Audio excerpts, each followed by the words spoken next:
അനിയത്തി ഗീത. നമസ്കാരം. ഞാൻ കുറച്ച് നാടൻ പാട്ടൊക്കെ താല്പര്യമുള്ള ആളാണ്. ഒരു 4 വരി നിങ്ങൾക്ക് വേണ്ടിയിട്ട്.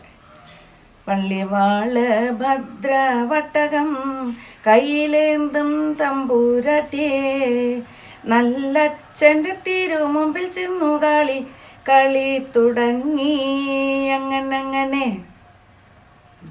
എൻ്റെ പേര് ഗീത എന്നാണ്. ഞാൻ കോങ്ങാട് സ്കൂളിൽ നിന്നാണ് റിട്ടയർ ചെയ്തത്. അതിന് മുമ്പ് പാലക്കാട് 2-3 സ്കൂളിലൊക്കെ വർക്ക് ചെയ്തിട്ടുണ്ട്. പക്ഷേ റിട്ടയർമെൻറ്റ് കോങ്ങാട് സ്കൂളിൽ നിന്നായിരുന്നു. അവിടെ ഒരുപാട് കാലം 23 വർഷം എനിക്കവിടെ പഠിപ്പിക്കാൻ സാധിച്ചിട്ടുണ്ട്. നല്ല കുട്ടികളാണ്, നല്ല സ്മാർട്ട് കുട്ടികളാണ് അവിടുത്തെ. പിന്നെ പറയുകയാണെങ്കിൽ എൻ്റെ അധ്യാപകർ, സഹപ്രവർത്തകരൊക്കെ വളരെ നല്ല ആൾക്കാരായിരുന്നു. ഇന്നും എടുത്തു പറയേണ്ട കുറച്ച് പേരുകളുണ്ട്. ഒന്ന് പൊന്നമ്മ ടീച്ചർ, മലയാളത്തിൻ്റെ വിദ്വാൻ തന്നെ പറയാം. പിന്നെ ഒന്ന് ചന്ദ്രിക ടീച്ചർ, മോഹനം മാഷ്, ഇവരൊക്കെ എടുത്തു പറയേണ്ട ആൾക്കാരാണ്.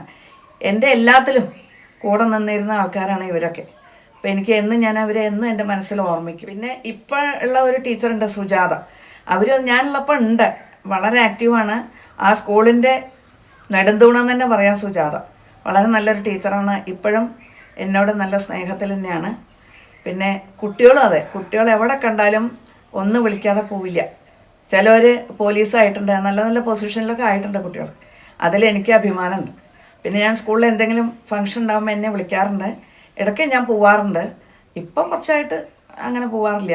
പക്ഷേ എന്നും എനിക്ക് ആ സ്കൂൾ എൻ്റെ മെമ്മറിയിൽ ഉണ്ടാവും. വേറെ ഏത് സ്കൂളിനെക്കാട്ടിലും ഞാൻ വളരെയധികം സ്നേഹിച്ചൊരു സ്കൂളാണ്. ഇന്നിപ്പോൾ അതാ ആ സ്കൂളിൻ്റെ കെട്ടിടമൊക്കെ വളരെ ഉന്നതിയിൽ ഉയർന്നു നിൽക്കുന്നുണ്ട്. ഈ മന്ത്രിയുടെ ഫണ്ടൊക്കെ ഉപയോഗിച്ചിട്ട് ഇപ്പോൾ 2 നില കെട്ടിടമൊക്കെ ആയിട്ട് ഞങ്ങൾ സ്വപ്നം കാണാത്തൊരു സംഭവമായിരുന്നു. അങ്ങനെ ആ സ്കൂൾ ഇന്നും പറളി സബ് ജില്ലയത്തെ എന്നല്ല, പാലക്കാട്ടിൽ തന്നെ ഒന്നാന്തരം ഒരു ഗവൺമെൻറ് സ്കൂളായിട്ട് അവിടെ കോങ്ങാട് വിലസുണ്ട്. ഇംഗ്ലീഷാണ് ഞാൻ എടുത്തിരുന്നത് ആദ്യം മുതൽ തന്നെ. 5ാം ക്ലാസ്സിൽ ഇംഗ്ലീഷായിരുന്നു എൻ്റെ സബ്ജക്റ്റ്. എന്തോ എനിക്ക് മുമ്പേ അത് ഇംഗ്ലീഷിനോടൊരു താല്പര്യം ഉണ്ടായിരുന്നു. അപ്പോൾ ഒരു പ്രാവശ്യം ഞാൻ 5ാം ക്ലാസ്സിൽ പഠിപ്പിക്കുന്ന സമയത്ത് ആദ്യമായിട്ട് ഒരു സെൻട്രൽ സ്കൂളിൽ നിന്നല്ല, സെൻറ്റ് ഡൊമിനിക്സ് എന്നൊരു കുട്ടി വന്നു. അപ്പോൾ അവർക്ക് ഈ സ്കൂൾ ഒരു പുതിയ സ്കൂളാണ്, അങ്ങനെ പ്രത്യേകിച്ചൊരിതൊന്നുമില്ല. പക്ഷേ ക്ലാസ്സുകൾ ഇങ്ങനെ തുടങ്ങിയ ശേഷം ആ കുട്ടി വളരെ സ്മാർട്ടായി വന്നു. പിന്നെ പറയുകയാണെങ്കിൽ നമ്മളെന്തെങ്കിലും ക്ലാസ്സിലൊക്കെ എക്സ്പ്ലെയിൻ ചെയ്യുകയാണെങ്കിൽ ഒരാദിത്യൻ എന്ന് പറഞ്ഞൊരു കുട്ടീനാണ്, മിടുക്കനാണ്. നമ്മളെന്തെങ്കിലും വന്നാൽ അതിനപ്പുറമാണ് ആ കുട്ടി ഇങ്ങോട്ട് ചോദിക്കുക. ചിലപ്പോൾ നമ്മളെ തന്നെ വെള്ളം കുടിപ്പിക്കുന്ന അത്ര നല്ല മിടുക്കന്മാരായ ഒരുപാട് കുട്ടികളുണ്ടായിരുന്നു. പിന്നെ അവിടെ തന്നെ ഒരു മാഷുണ്ട്, സുരേഷിൻ്റെ മകനും ഞാൻ പഠിപ്പിച്ചിട്ടുണ്ട്, അരവിന്ദ്. ഇന്ന് അവരൊക്കെ നല്ലതിൽ പഠിച്ച് ഉയർന്നതിൽ എത്തിക്കൊണ്ടിരിക്കുകയാണ്. പിന്നെ പറയുകയാണെങ്കിൽ വേറൊരു പ്രധാന വ്യക്തി ആദിത്യകൃഷ്ണൻ, 5ാം ക്ലാസ്സിൽ പഠിപ്പിച്ചാണ്. ഇവിടെ അടുത്ത് തന്നെയാണ് വീട്. അവനിപ്പോൾ അസലായിട്ട് കഥകളി സംഗീതം പാടും.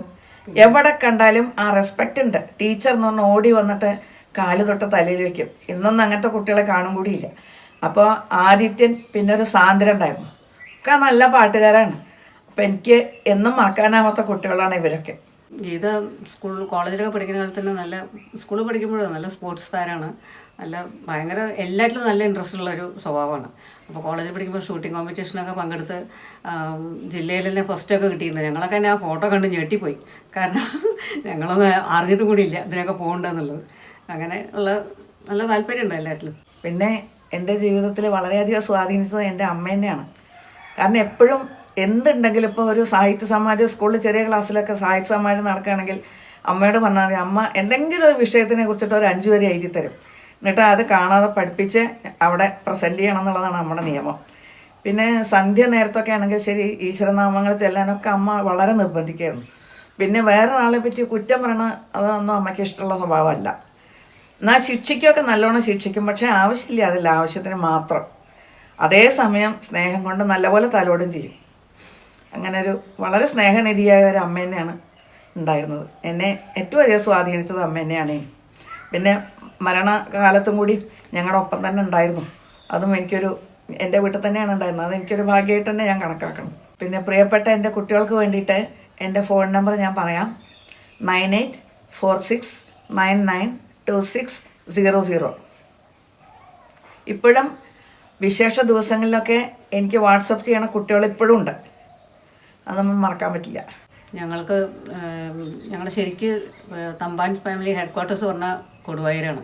അവിടെയാണ് ഒന്നാം സ്ഥാനം ഉണ്ടാവുക. അത് സ്ഥാനങ്ങളൊക്കെ ഉണ്ട്. ഈ സാമൂതിരിക്ക് ഉണ്ടായിരുന്ന പോലെ എല്ലാ സ്ഥാനങ്ങളും അവർക്ക് സാമൂതിരിക്ക് 5 സ്ഥാനങ്ങളുണ്ടായിരുന്നു, ഞങ്ങൾക്ക് 4 ഉള്ളൂ. എന്നാലും അതിൽ ഒന്നാം സ്ഥാനിയുടെ ഹെഡ് ഓഫീസാണ് കൊടുവായൂർ. അവിടെ നിന്നാണ് ഒരു ഒന്നാം സ്ഥാനി മരിച്ചിട്ട് കൊടുവായൂരിൽ നിന്ന് ഇവിടെ ബോഡി കൊണ്ടുവന്നൊക്കെ എനിക്ക് ഓർമ്മയുണ്ട്. അപ്പോൾ അവിടെ നിന്നാണ്, അവിടെ ഒരു കൊട്ടാരമുണ്ട്. പിന്നെ അതുപോലെ കുഴൽമന്ദം പറഞ്ഞ സ്ഥലത്തുണ്ട്. അവിടെ കൊടുവായൂർ കോട്ട എന്നാണ് പറയുക, കുഴൽമന്ദം കൊട്ടാരം എന്നാണ് പറയുക, മുതിർച്ചി അതുമാതിരി മുതിർച്ചി അരമന എന്നാണ് പറയുക. ഇവിടെ പ്ലാപ്പറ്റയിൽ 4 കെട്ടും 8 കെട്ടും അങ്ങനെയാണ് പറയുന്നത് ഓരോ സ്ഥലങ്ങൾക്കുള്ള പേരുകൾ. അപ്പോൾ ഇതൊക്കെ എല്ലാം നശിച്ചു പോയി. ആ കൊട്ടാരം അതൊക്കെ ഉണ്ടോ എന്ന് എനിക്കറിയില്ല, ആരെങ്കിലും നടത്തുന്നുണ്ടോ എനിക്കറിയില്ല. നമ്മുടെ ഇവിടെയൊക്കെ നോക്കാൻ പറ്റാത്തതുകൊണ്ടും മാനേജ് ചെയ്യാൻ പറ്റാത്തതുകൊണ്ടും അതെല്ലാം നശിച്ചു പോയി. പിന്നെ എന്നാലും നമുക്ക് നമ്മളെ ജീവിച്ച് വളർന്ന ഒരു ഇതായതുകൊണ്ടും എല്ലാം ഓർമ്മയുണ്ട്. മുതിർച്ചി അവിടെ ഒരു അനന്തശയനം ഉണ്ടായിരുന്നു എന്ന് കേട്ടിട്ടുണ്ട് പടിയിൽ. അനന്തശയനത്തിൻ്റെ ഒരു ഫോട്ടോ അവിടെ പുറത്ത് വെച്ചിട്ടുണ്ടായിരുന്നു കേട്ടിട്ടുണ്ട്. അപ്പോൾ അവിടെ ആ പടിയിൽ ആരെങ്കിലും കടന്നാൽ വീഴും എന്നൊക്കെ ഒരു കഥ കേട്ടിട്ടുണ്ട്. അതൊക്കെ ചിലപ്പോൾ കെട്ടുകഥയായിരിക്കാം, അറിയില്ല. എന്തായാലും ആ ഒരു ശക്തി ഉണ്ടെന്നുള്ളതാണ് ഇപ്പോഴും വിശ്വസിക്കുന്നത്. ഇപ്പോൾ അത് അമ്പല കമ്മിറ്റിക്കാരെ ഏറ്റെടുത്തു എന്ന് തോന്നുന്നു. അവരാണ് അവിടെ എന്തോ സൗകര്യമാക്കിയിട്ടുണ്ട്, താമസിക്കാൻ സൗകര്യമൊക്കെ ആക്കിയിട്ടുണ്ട് തോന്നുന്നു. ഞങ്ങൾ പോകാറുണ്ട്, ഇടയ്ക്ക് മുതിർച്ചയിൽ പോകാറുണ്ട്. പിന്നെ കൊടുവായൂരൊന്നും ഞാൻ കണ്ടിട്ടില്ല. കൊടുവായൂർ അമ്പലം കണ്ടിട്ടുണ്ട്, പക്ഷേ അവിടെ എല്ലാവിടെയും തിരുവിളാനായിട്ട് ഭഗവതി ഉണ്ട്. പോയവർക്കൊക്കെ തിരുവിളാനായിട്ട് ഭഗവതി ഉണ്ട്. അപ്പോൾ കൊടുവായൂർ കോട്ടയൊന്നും കണ്ടിട്ടില്ല. പിന്നെ അതുമാതിരി കുഴൽമന്ദം ഞാൻ പോയിട്ടില്ല, അവിടെ കണ്ടിട്ടില്ല. പിന്നെ കുറേ അമ്പലങ്ങളുണ്ടായിരുന്നു. ചില അമ്പലങ്ങളിലൊക്കെ അവരൊക്കെ വിളിക്കുമ്പോൾ നമ്മുടെ വിശേഷ ദിവസങ്ങളിലൊക്കെ ഞങ്ങൾ ഇവിടുന്ന് ഒന്നിച്ച് പോവും. ഒരു പ്രാവശ്യം എല്ലാവരും കൂടി ഒന്നിച്ച് എല്ലാ അമ്പലങ്ങളിലും പോവുകയൊക്കെ ഉണ്ടായി. അങ്ങനെയൊക്കെ ചെയ്യാറുണ്ട്. എന്നാലും അവിടെ പോയാലും നമുക്ക് അവർ നല്ലൊരു പരിഗണനയൊക്കെ തരാറുണ്ട്. നമ്മുടെ ഈ അമ്പലം മാത്രം പഴയതായിട്ട് തന്നെ നിലനിർത്താനാണ് ഞങ്ങൾക്ക് ആഗ്രഹം, പഴയതുപോലെ തന്നെ നിലനിർത്താൻ. അതിനൊക്കെ പുതിയ രീതിയിലൊക്കെ ആക്കി കഴിഞ്ഞാൽ അതിൻ്റെ ആ ഒരു പാവനത്വം പോകും എന്നൊക്കെയാണ് എനിക്കൊക്കെ അങ്ങനെയാണ് വിശ്വാസം. അതിനെതിരായിട്ടുള്ള അഭിപ്രായമുള്ളവരുണ്ട്. എന്തായാലും ഇപ്പം അങ്ങനെ നിൽക്കുന്നുണ്ട്. സാമൂതിരിമാരുടെ അവിടുന്ന് വന്നവരാണ്, കോഴിക്കോട് സാമൂതിരിയുടെ അവിടുന്ന് വന്നവരാണ്. പിന്നെ അത് ചരിത്രത്തിൽ പറയുന്നുണ്ട്. സാമൂതിരി കുടുംബത്തിൽ നിന്ന് പിന്നെ ആഭ്യന്തരമായിട്ടുള്ളൊരു തർക്കം മൂലം ഒരു വിഭാഗം കല്ലടിക്കോട് വന്ന് സെറ്റിൽ ചെയ്തു എന്ന് പറയുന്നുണ്ട്. അത് ഞങ്ങളുടെ കുടുംബം തന്നെ ആയിരിക്കും എന്നാണ് എൻ്റെ വിശ്വാസം. അപ്പോൾ കാരണം എന്താ വെച്ചാൽ ഈ പ്രദേശമൊക്കെ കല്ലടിക്കോട് അംശം എന്നാണ് അറിയപ്പെട്ടിരുന്നത്. പിന്നെ ഇവിടെ ഒരു ചരിത്രകാരൻ പറയുന്നത് ഞാൻ കേട്ടിട്ടുണ്ട്, പുല്ല് ധാരാളം വളരുന്ന കളിമണ്ണുള്ള സ്ഥലമായതുകൊണ്ടാണ് അതിന് പുലാപ്പറ്റ എന്ന് പേര് വന്നത് എന്ന് പറഞ്ഞു കേട്ടിട്ടുണ്ട്. ഞങ്ങളൊരു സെമിനാറിന് പോയപ്പോൾ ഒരു സാറ് പറഞ്ഞു കേട്ടു വന്നു. അതെനിക്ക് തോന്നിയത് ശരിയാവുന്നില്ല. കാരണം ഇവിടെ കൃഷി സ്ഥലങ്ങൾ ധാരാളം ഉണ്ട്, അതുകൊണ്ടാണല്ലോ അങ്ങനെ വെള്ളമൊക്കെ ഉണ്ടാവണം. അപ്പോൾ പിന്നെ ഈ കുളം കുഴിച്ച് തന്നെ കുറേ ആൾക്കാർക്ക് ഒരു കാലത്ത് ഭയങ്കര ക്ഷാമമായിരുന്നു. അപ്പോൾ ആൾക്കാർക്ക് തൊഴിൽ കിട്ടിയ ഭക്ഷണത്തിന് ബുദ്ധിമുട്ട് വരില്ലോ പറഞ്ഞിട്ട് അങ്ങനെ കുഴിച്ചതാണ് ഈ കുളം. കുറേ കൊല്ലങ്ങൾ, കുറേ മാസങ്ങൾ കുറേ ആളുകൾക്ക് തൊഴിൽ കിട്ടി.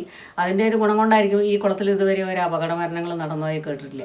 അപ്പോൾ അത്രയും ജോലി കിട്ടിയ ആൾക്കാർ, ജോലി ചെയ്ത ആൾക്കാർക്ക് മനസ്സിനൊരു ഒരു കുളിർമ കിട്ടിയതുകൊണ്ടായിരിക്കും, അവരുടെയൊക്കെ അനുഗ്രഹം ഉണ്ടായിരിക്കും, അതായിരിക്കും അങ്ങനെ സംഭവിച്ചിട്ടുണ്ടാവും തോന്നുന്നു. എന്തായാലും ഇപ്പോൾ കുറച്ച് മോശമായിട്ടുണ്ട്. എന്ത് പറ്റിയെന്ന് അറിയില്ല. ഞങ്ങളത് വീണ്ടും പഴയ പോലെ തന്നെ ആക്കി എടുക്കണം എന്ന് ആഗ്രഹിക്കുന്നുണ്ട്. പിന്നെ ചുറ്റും അമ്പലങ്ങളാണ്, പുഴകളാണ്. വന്ന് താമസിക്കുന്നവർക്ക് സുഖമാണ്. എല്ലായ്പ്പോഴും എന്തെങ്കിലും വിശേഷങ്ങളൊക്കെ ഉണ്ടാവും. അവിടെ നാലുശ്ശേരി കാവ്, അവിടെ കാവിൻ്റെ അടുത്ത കാവ് പൂരാണ്, നമ്മുടെ തട്ടകത്തിലെ ഭഗവതിയാണ്. അവിടെ പണ്ട് തല്ല് പറയുന്ന ഒരു പരിപാടിയൊക്കെ ഉണ്ടായിരുന്നു. അത് എന്താണെന്ന് എനിക്കറിയില്ല. കുറച്ച് ആൾക്കാർ തമ്മിൽ അവിടെ അത് ഞാൻ കണ്ടിട്ടുണ്ട്, തല്ല് കണ്ടിട്ടുണ്ട്. പിന്നെ ആൾക്കാർ തമ്മിൽ വലിയ വടിയൊക്കെ എടുത്തിട്ട് അങ്ങനെ അതിൽ തല്ല് പിരിക്കാൻ പോയി, അങ്ങനെ എന്തൊക്കെ ഉണ്ടായിരുന്നു. പിന്നെ ഇവിടുന്ന് ഒരു റെപ്രസെൻറ്റേറ്റീവിനെ കൊണ്ടുപോകും. കുട്ടികളായാലും മതി, അവർ പോകണം, എന്നാലേ അവിടെ പാട്ട് കൂറിടാനും പാട്ട് നടത്താനൊക്കെ പറ്റുള്ളൂ. അപ്പോൾ അങ്ങനെ പോകുമ്പോൾ ഞങ്ങൾ ആ കുട്ടികളെ ആരെങ്കിലും വിളിച്ച് കൊണ്ടുപോകും. അങ്ങനെ കൊണ്ടുപോകുമ്പോൾ ഞങ്ങൾ പറയും ആൾപ്പിടിയും വരുന്നു എന്ന് പറയുക അയാളെ. എന്നുവെച്ചാൽ അത് അയാളുടെ ഡ്യൂട്ടിയാണ് ഇവിടുന്ന് ഒരാളെ അവിടെ എത്തിക്കുക എന്നുള്ളത്. അങ്ങനെ ചെയ്യാറുണ്ടായിരുന്നു. അപ്പം നമുക്ക് എപ്പോഴും അവിടെ ചെന്നാലും നല്ലൊരു അന്തരീക്ഷമൊക്കെ നമുക്ക് നല്ല ഇഷ്ടമാണ്. എപ്പോഴും പാട്ട് കൂറിടാൻ പോകാറുണ്ട് ഒരാൾ പോകണമല്ലോ. അതെ. അപ്പോൾ അങ്ങനെ ആചാരങ്ങളൊക്കെ കുറേയൊക്കെ പഴയപടി നിർത്തുന്നുണ്ട്. ചേച്ചിയും നന്നായി പാടുന്ന ആൾ തന്നെയാണ്. പലപ്പോഴും പ്രയറൊക്കെ പാടാറുണ്ട് പരിപാടികൾക്കൊക്കെ. പ്രധാനമായിട്ട് ഞങ്ങളുടെ മീറ്റിങ്ങിനൊക്കെ ധാരാളം പങ്കെടുക്കുന്ന ആളാണ്. പ്രയർ അങ്ങനെ അല്ലാതെ ലളിതഗാനങ്ങളും ഒക്കെ പാടാറുണ്ട്, ഭക്തിഗാനങ്ങളൊക്കെ പാടാറുണ്ട്. ഗുരുവായൂരപ്പൻ്റെ പവിഴാധരം മുത്തും മുരളികയാണെൻ്റെ ജന്മം, അവിടുത്തെ മാധുര്യമെല്ലാം തിരയടിച്ചിളകുന്ന കടലെൻ്റെ കണ്ഠം. ഗുരുവായൂരപ്പൻ്റെ പവിഴാധരം മുത്തും മുരളികയാണെൻ്റെ ജന്മം. അവിടുത്തെ മാധുര്യമെല്ലാം തിരയടിച്ചിളകുന്ന കടലെൻ്റെ കണ്ഠം. പാടുന്നതെല്ലാം നിൻ കീർത്തനമാക്കുവാൻ പാടുപെടുന്നൊരൻ പുണ്യം. പാടുന്നതെല്ലാം നിൻ കീർത്തനമാക്കുവാൻ പാടുപെടുന്നൊരൻ പുണ്യം. പണ്ടൊരു ജന്മത്തിൽ അക്രൂരവേഷത്തിൽ അമ്പാടിയിൽ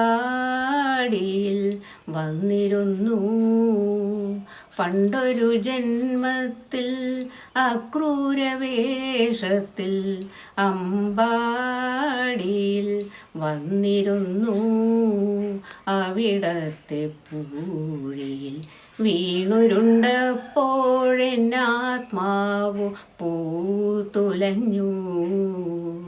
അതു നീ കണ്ടറിഞ്ഞു. ഗുരുവായൂരപ്പൻ്റെ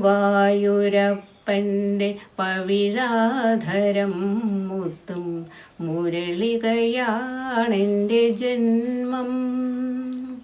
അവിടുത്തെ മാധുര്യമെല്ലാം തിരയടിച്ചിളകുന്ന കടലെൻ്റെ കണ്ഠം. തൂവും മിഴിനീരും പനിനിരായി നിൻ കാൽക്കൽ നേദിച്ചു നിൽക്കുമിദാസൻ. തൂവും മിഴിനീരും പനിനിരായി നിൻ കാൽക്കൽ നേദിച്ചു നിൽക്കുമിദാസൻ. നിന്റെ പൈക്കൂട്ടത്തിൽ പണ്ടത്തെ ജന്മത്തിൽ നന്ദിനിയായിട്ടു മേഞ്ഞിരുന്നു.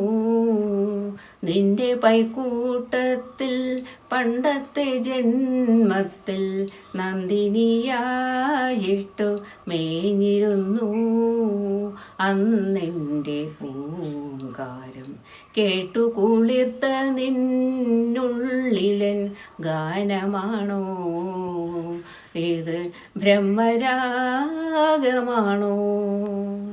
ഗുരുവായൂരപ്പൻ്റെ പവിഴാധരം മുത്തും മുരളികയാണെൻ്റെ ജന്മം. അവിടുത്തെ മാധുര്യമെല്ലാം തിരയടിച്ചിളകുന്ന കടലെൻ്റെ കണ്ഠം. അപ്രതീക്ഷിതമായിട്ട് ചേച്ചിയുടെ കൂടെ ഈ പരിപാടിയിൽ പങ്കെടുക്കാൻ പറ്റിയാൽ എനിക്ക് വളരെ സന്തോഷമുണ്ട്. നമസ്കാരം. നമസ്കാരം.